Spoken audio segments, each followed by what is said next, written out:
ఎప్పుడూ ఒకే రకంగా కాకుండా ఇలా కొత్తగా ట్రై చేయండి. కొత్తిమీర గారెల్ని చాలా రుచిగా ఉంటాయి. కొత్తిమీర గారెలు చేయడానికి కప్పు బబ్బరి పప్పులను తీసుకోవాలి. కొన్ని పచ్చిమిర్చి తీసుకోవాలి. వీటిని గ్రైండ్ చేసుకోవాలి.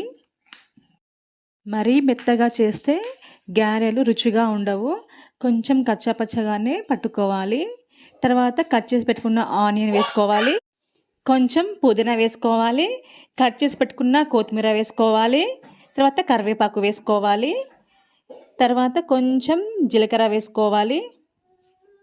టేస్ట్‌కి సరిపడే అంత సాల్ట్ వేసుకోవాలి. తర్వాత కొంచెం ధనియా పొడి వేసుకోవాలి. అన్నింటిని కలుపుకొని ఆయిల్ హీట్ అయిన తర్వాత ఆయిల్‌లో వేసుకొని గారెలా చేసుకోవడమే.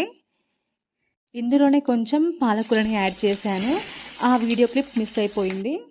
ఇలా ఆకులన్నీ వేయడం వలన చాలా రుచిగా ఉంటాయి అండ్ హెల్త్‌కి కూడా చాలా మంచిది. Thank you for watching. Please support చేయండి నా ఛానల్ని అండ్ లైక్ చేయండి.